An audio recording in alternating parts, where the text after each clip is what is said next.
This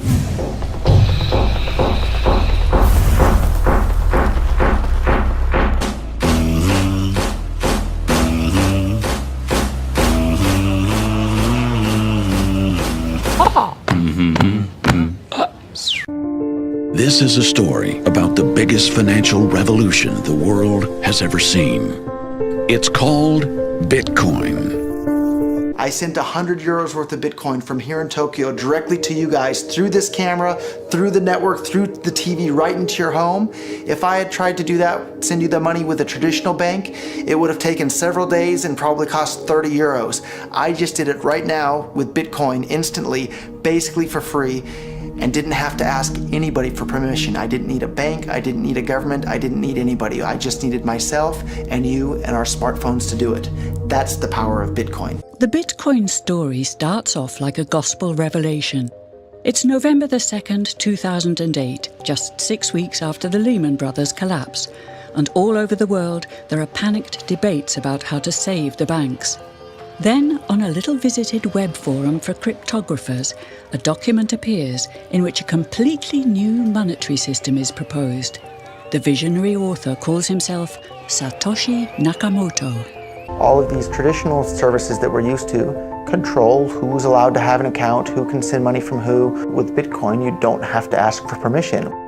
Bitcoin, nobody gets to turn it off. If you have the private key, you get to access it and use it.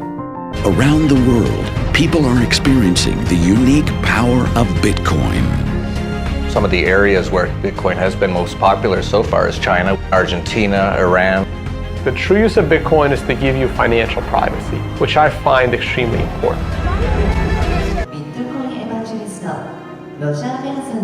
I think a lot of people are underestimating the way in which Bitcoin and the blockchain are going to change the power structures in society in general. I mean, I grew up in the US and I see all these people like, yeah, nuke everybody in the Middle East and kill them all. And then they have the former Secretary of State, Madeleine Albright, on 60 Minutes, one of the most popular news shows in the US. And they asked her, they said, like, there's reports that more than 500,000 Iraqi children have died as a direct result of US sanctions.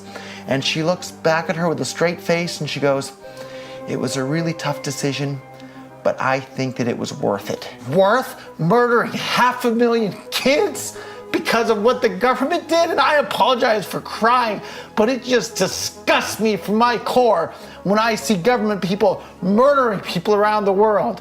It's not just theoretical, these are real people with real lives. And it's real people, and Bitcoin has the power to undermine everything they're doing to people around the world. And I'm sorry for shouting, but it just disgusts me what these people in government do. And they do it through central banking and through the control of the money supply, and Bitcoin takes that away from them. Personally, I perceive Bitcoin like a freedom-enhancing tool. Bitcoin allows you to send and receive money with anyone, anywhere in the world, just like magic. I'm at a loss for words because it's that exciting and that world-changing. Magic money, the Bitcoin revolution.